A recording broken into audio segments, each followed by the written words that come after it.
kepada Ustaz, terima kasih kepada semua.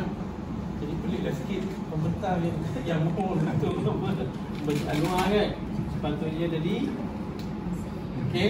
Dia kalau lebih baik komentar lebih Okey, selamat datang kepada KJ Arenai, Dr. Muhammad Munal. Okey. Baiklah, saya diamanahkan oleh KPI untuk memberikan satu tangan. Jadi pada hari ini tajuk research yang akan saya guna ialah penggunaan platform YouTube dan Google Classroom dalam pendekatan blended learning untuk pembelajaran permainan asal keyboard sebagai mengikuti KPM. Okay, pertama sekali, research ini dalam proses, in progress. Kami baru dalam berapa minggu? Minggu ke-7. Hari ini minggu ke-8. Belum posting. Jadi untuk dapatan kita tak dapat lagi, tetapi separuh dapatan dah ada gambaran. Jadi konstruk bisa dalam mana. Baik, next. Okey, pada sekarang ini pengenalannya. Okay. Membincangkan seksi group tadi GPT tentang penggunaan platform YouTube dan Google Classroom dalam konteks pendekatan blended learning untuk pembelajaran asal penggunaan keyboard, itu MBJP 3343 bulan. Okey, MBD. Pendidikan di era digital semakin berkembang dan penggunaan teknologi dalam pembelajaran adalah aspek penting dalam memastikan DP mempunyai akses kepada semua sudut pembelajaran di Indonesia. Berbalik kepada kita lihat pada waktu PKP dulu, kita fully online. Jadi kesannya yang telah saya alami ketika saya mengajar MZK 3 ketika itu permainan asal keyboard. Awak kan? Waktu PKP kan? Jadi memang sangat-sangat bermasalah disebabkan penyediaan bahan. Jadi saya kena rakam, saya kena macam-macam dan pelbagai perkara yang kita perlu sediakan untuk kita beri kepada pelajar yang ketika itu berada di rumah secara online. Tapi alhamdulillah akhirnya di akhir 14 minggu tu mendapatkan satu hasil yang sangat baik, di mana kalau kata kita amali tu, ibu menyanyi, anak main keyboard dan mereka boleh main. Ada bukti, semua ada bukti dia nanti kita akan tengok. Tetapi yang ini kita akan buat blended. Blended maksudnya kita gabungkan F2F dengan online. Jadi bagaimana perkara itu akan berlaku? Sebab ada lebih baik daripada PDP yang secara totalnya online, adakah dengan blended learning ini lebih baik? Tapi saya hanya mengukur dari segi persepsi sahaja. Selesai? Teruskan. Okey. Tuan-tuan dan puan-puan, apa sahaja yang kita nak buat dalam thesis, dalam research, kita ada satu framework supaya kita tak lari daripada landasan. Jadi saya memilih syuruhan 1998 itu PCK.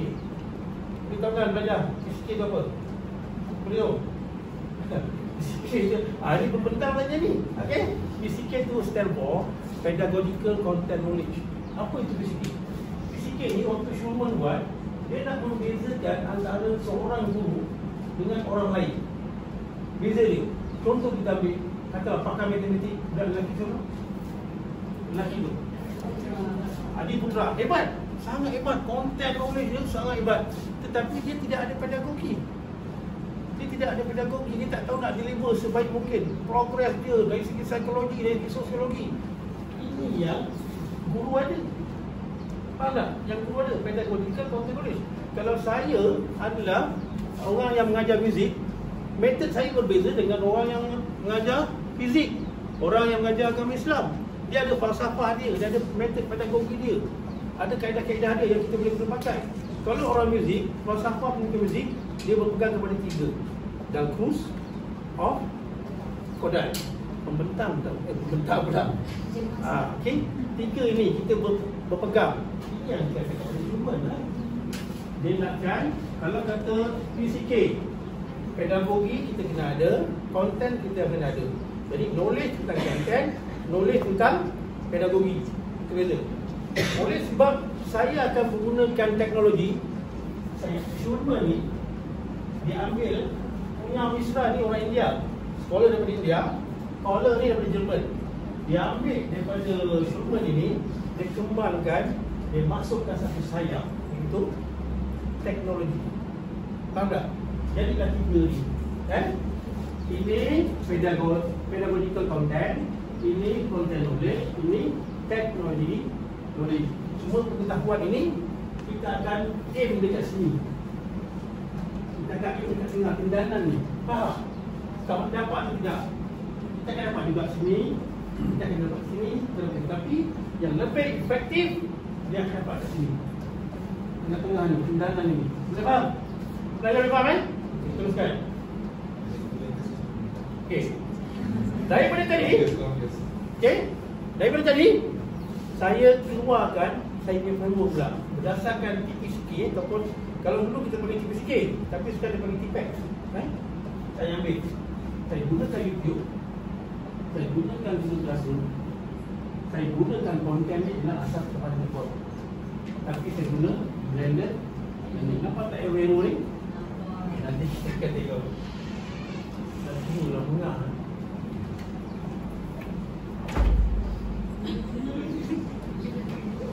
Okey, teruskan. Baik. Secara umum dia apa dia Blender ni? Okey. Gabungan elemen-elemen pelajaran dalam talian online masuk, FQM masuk. Itu very basic, Itu je. Pengalaman pelajaran yang lebih holistik, lebih menyeluruh. Kadang-kadang dalam kelas tak dapat, tetapi disebabkan ada platform, kita boleh rujuk semula. So, pembelajaran kita continuous, bersambung lah, tak ada tertinggal kan. Lepas tu, sesuai dengan pendidikan abad ke-21. Kalau saya tanyalah pelajar-pelajar 21st century ni, dia ada 6C kan? Betul? Kalau saya tanya awak 6C tahu awak tahu apa dia? Tak ingat? Okey, tak apa. Saya tinggalkan 6C ingat dalam kajian dia. Dia berkaitan revolusi industri 4.0. Ada 3 abad dekat situ. Dia bermula yang pertama ni revolusi 1.0, iaitu revolusi apa? Abad hujung abad 18, awal abad 19. Dia bermula dengan apa? Tenaga apa? Tenaga wah. Kereta api nak jalan pada ramban tu, itu tenaga yang masa tu tak ada elektrik lagi. Faham tak? Lepas tu bila revolusi 2.0 barulah ada elektrik. Kemudian person buat apa? Buat lampu, buat apa? Lepas tu bermula otomotif, kereta, raya. Faham?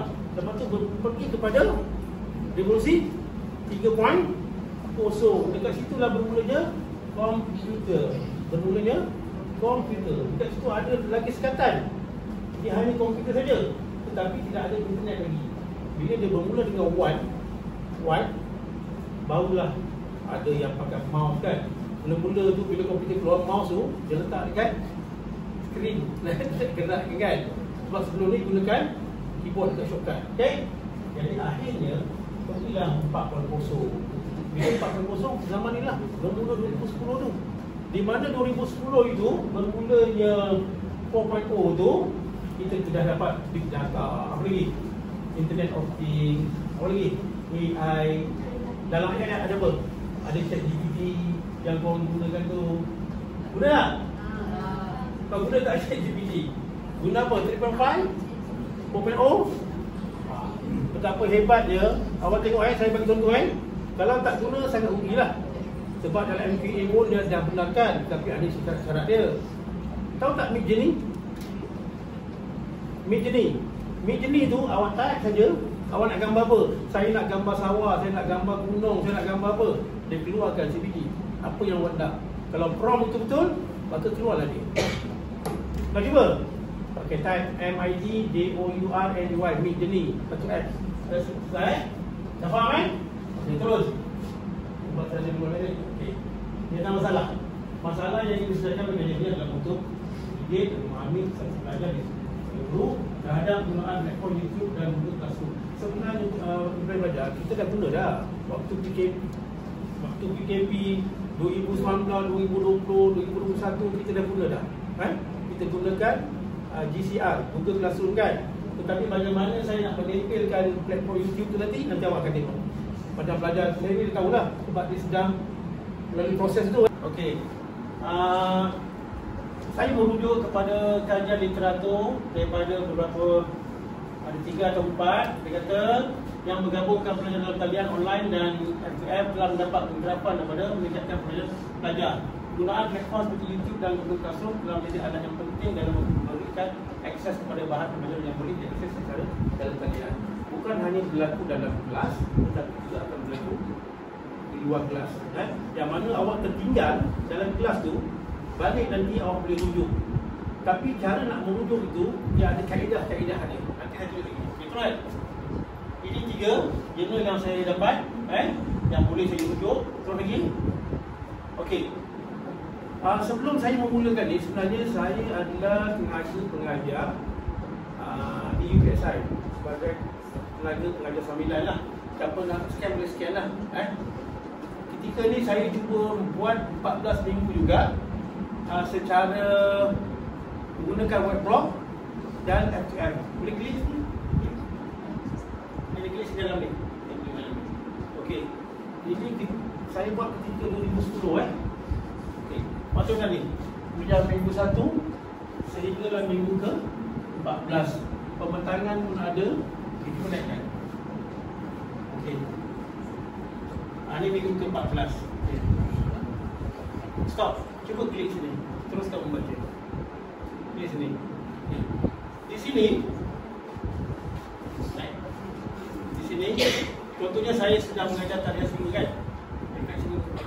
Jadi kita tak biarkan begitu, kita kena ada engagement dengan student ketika di luar kelas. Di luar kelas tadi, mereka akan buat satu refleksi. Kalau tak ada refleksi, dia tidak akan ada orang kata nilai-nilai positif yang dia akan dapat. Kalau kita sekadar letak, tetapi student tak engage, tak ada makna. Doesn't make sense. Faham? Sebab tu setiap perkara yang kita buat, kita kena ada bukti, kena ada pelibatan. Kata kuliah minggu ni amat menarik, kita dapat belajar mengenal yang itu, dapat mengenali sedikit budaya bangsa Cina dan tarian. Maknanya ada kognitif, pengetahuan. Arah pengetahuan tu didapat. Okey. Semuanya kuliah tarian yang pada satu lagi nasional Malaysia yang sempat. Ini yang kita nak, sebab dia enhance kepada higher order TV skill. Faham? Okey. Balik yang sebenarnya. Balik pada kurikulum tadi. Naik. Jadi pelajar, ini method dia. Saya hanya menggunakan soal sikit saja sebab ini peringkat awal untuk saya nak lihat sejauh mana pelajar enjoy, pelajar bersedia untuk apa? Untuk mengikuti. Sekarang ni baru minggu ke-8 Okey, teruskan. Teruskan lagi. Okey. Untuk nak memulakan 14 minggu itu, persediaan yang saya perlu buat ialah yang pertama, penyediaan bahan pembelajaran dalam talian online. Okey, penyediaan bahan pembelajaran saya kena siapkan video. Dalam masa 14 minggu tu, okey, lagu apa yang nak main, skill apa yang nak buat. Lepas tu pula video tu mesti ada kualiti. Dia punya gambar, dia punya video mesti terang, suara kena jelas supaya paparan yang keluar dekat YouTube nanti awak dapat follow. Dan video-video ini saya mesti tag minggu 1, minggu 2, minggu 3 supaya bila pencarian itu akan memudahkan. Faham? Okey. Lepas tu Google Classroom nak kena buat akaun macam biasalah. Lepas tu interaksi online dan Dua lagi. Okey, bla bla bla, penilaian dalam ni sokongan teknikal pelajar. Kepada yang tak biasa sokongan teknikal sangat penting apabila kita buat online dan FTF. Kadang-kadang pelajar tak dapat nak buat troubleshoot. Ada masalah lah doktor, yang ni ada masalah, jadi kita kena berinteraksi. Okey, you buat ni. Barulah boleh. Kalau tidak, kalau biarkan saja, maknanya dia akan datang dari segi motivasi ni, dia akan apa ya? Rendah lagi lah. Malas lah. Teruskan lah. Okey, teruskan. Okey, ini merupakan channel-channel yang telah disiapkan ketika kita nak menjalankan 14 minggu. Kita tengok apa yang telah saya sediakan dalam masa 8 minggu. 8 minggu Okey, tuan-tuan dan puan tengok. Sebab kita tagging tadi. Tagging minggu 1, minggu 2, minggu 3, minggu 4, minggu naik lagi. Nampak? Minggu 4, minggu 5, minggu 6 semua ada demonstrasi ada. Jadi demonstrasi ni bila dalam kelas budak tak dapat kan? Nanti bila dekat rumah, dekat bilik, dekat mana-mana dia akan buka. Kalau dibuka, terbuka selepang aja. Sebab tu dia kena ada bukti pelibatan dia dekat video tu, dia kena komen dekat Google Classroom ni. Okey? Cuba kita katalah kita klik sini. Di atas ni kita nak tengok bagaimana hasil daripada blended learning ni. Once everything's perfectly organized, I'll start working on the pieces. Kau tak ambil yang tu belilah. Okey, ini minggu apa? Minggu kan? Okey, minggu kelima kita dah dapat pelajaran yang boleh main lah.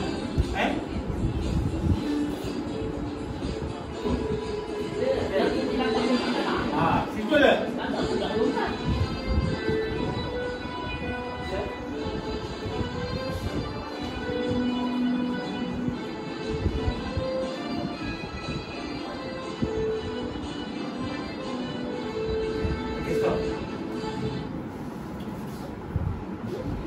Okey.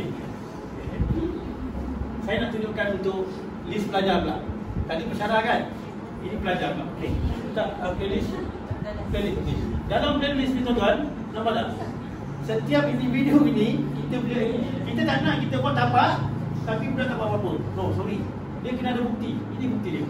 Tengok contohlah katalah ada 16 video. Alia. Ada 16 video. Ada 6. Ada setiap satu sesi tu dia orang kena buat rakaman. Untuk kita nak lihat kepesanan tu. Okey. Ini ialah baru minggu ke-8. Sehingga minggu ke-14 saya ingat mungkin ada dalam 25 video. Okey dah. Teruskan. Si sisa pandang tu. Ini tak payah. Dia terus naik. Naik. Lagi. Okey. Ini naik ni. Dapatan kajian ni belum dapat lagi. Kan? Sebab kita ni tak konsep dia dulu. Sebab saya baru jaga 8 minggu. Tapi dia minta bentang. Saya bentang lah juga. Sebab kita akan selesai pada minggu ke-14 lagi. Ni baru 8 minggu. Jadi jangkaan lah. Setiap kajian ada jangkaan. Prediction tau. Dapatan ni menceritakan pandangan grup nanti terhadap penggunaan platform YouTube. Dia ada nanti dia punya konstruk je lah. Merangkumi kelebihan dan kelemahan. Disajikan dengan bentuk grafik, data dan analisis. Agak selepas 14 minggu saya edarkan soal silik, baru saya akan analisis, dapatan saya akan bentang sekali lagi kalau ada lagi lah. Okey. Perbincangan nanti macam biasalah, mana-mana pun ada perbincangan berkaitan tu. Dan dan habis tu. Pilih. Tulis. Sepatutnya ada satu memberikan cadangan nanti. Kalau mana-mana rakan-rakan pensyarah muzik yang rasa nak order daripada dapatan tadi tu, kita boleh lah. Okey. Silakan. Okey. Saya silakan tuan-tuan dan puan untuk nak menanya ke, nak beri pandangan ke, dari segi apa lah. Doktor? Doktor dulu, saya nak doktor dulu. Okey, baik. Okey, Aranai. Bismillahirrahmanirrahim. Terima kasih. Tahniah kepada Ramadan. Kita temukan guys. Baru minggu 8. Alright. Okey, ke mana kajian ni nak dibawa? Okey. Sebenarnya, sebab tu saya kata tadi ada kajian lanjutan. Pertama sekali ialah kita nak melihat persepsi. Persepsi ni bila kita nak melihat pelajar-pelajar ni bersedia tidak dengan korang semua ialah anak-anak jalan apa? Ya, maknanya minggu hari. Sepatutnya pada andaian saja tiada masalah awak tentang gadget. Sebab dalam kelas pun kita benarkan dia menggunakan gadget. Bila dia nak buat latihan, dia akan tengok, dia akan jadi bila benda tu kita nampak sukses, kita nak implementkan pada ini adalah subjek amali. Kita akan implementkan juga kepada subjek teori dalam muzik, tentang muzik tradisional, tentang apa, supaya kita nak lihat adakah memberi impak juga sama dengan apa yang ni. So far dalam minggu ke-8 ni kita dah nampak sangat positif. Dari segi dia orang punya apa, dari segi kita tengok MK ni kan. Ingatkan di IPEM pun ada pensyarah-pensyarah tu dah mula follow saya punya YouTube lah. Budak-budak ni YouTube. Kira-kira. Okay, terima kasih kepada Dr. Amran. Saya nak fokus sikit lah dari saya lah. Tak apa. Sebab Dr. Amran buat kajian berkaitan dengan persepsi kan? Ya. Berarti kajian itu mungkin dalam bentuk inferensi, saya rasa dalam bentuk kuantitatif. Ya. Jadi bagi saya adalah lebih baik awal untuk kita bina hipotesis dulu Doktor. Bermain hipotesis nol dulu. Hipotesis nol tu bergantung kepada kajian lepas. Baik, gini. Sebenarnya Ini pandangan saya. betul. Kalau ikut saya punya PhD eksperimental, itu kita buat rawatan, kita buat tradisional. Tidak ada hubungan yang signifikan di antara kumpulan rawatan dan kumpulan tradisional. Metod yang saya gunakan ialah the use of block investigation through higher positive skill. Tetapi dalam konteks kita yang kecil ni, sebab tu saya kata tadi, saya akan mulakan dengan persepsi. Selepas itu, bila doktor bagi tahu saya tadi, kita akan ada berlaku peningkatan nanti. Kita nak tengok efisiensi pula, keberkesanan pula. Lepas tu kita akan naikkan lagi. Nanti baru kita lihat kita nak eksperimen ke betul-betul, kita nak proper ke betul-betul, kita boleh jadikan dia sebagai modul. Bila kata cadangan daripada Cik Zakaria tadi, bila nakkan inferensi, bila nakkan tentang eksperimen, nakkan nol, nakkan hipotesis terarah ke tidak terarah ke, insyaAllah kita akan come out dengan satu modul. Saya rasa kajian ni bagus sebab dia ada, maksud saya dia ada macam kitaran tu, macam katakan termasuk dari satu step saya rasa. Sebab tu saya kata tadi, di peringkat awal tadi, kita mulakan dengan yang ringan sebab pelajaran baru ni. Jabatan ni nanti, bila kita dah dapat, baru saya akan come out dengan satu modul. Kita akan test kumpulan rawatan, kumpulan eksperimen. Kita nak tengok sejauh mana dia punya pesan. Adakah yang eksperimen nanti, masa tu kita nak guna ujian T ke, nak dia apa ke, kita akan buat ini. Okey, terima kasih. Ustaz, satu lagi Ustaz, satu je. Lagi satu. Tadi ada guna orang soal sendiri kan? Ya. Pastikan doktor dah buat ujian rintis. Ya, rintis sudah nilai A tu kita akan buat. Dah dapat dah? Belum lagi sebab dia 2 minggu ke-7, konstruk tu dah siap. Minggu ke-7 tu, di minggu ke-8 pun dah kena ambil masa. Patutnya dengan kelas saya ni kan. Okey, daripada belajar saya nak. Belajar ni nak? Belajar sana. Hari pembentang pula suruh tanya, macam mana ni? Kasihlah dan tanya. Okey. Tanya. Tak ada? Ya, memang dah. Dah. Okey, terima kasih.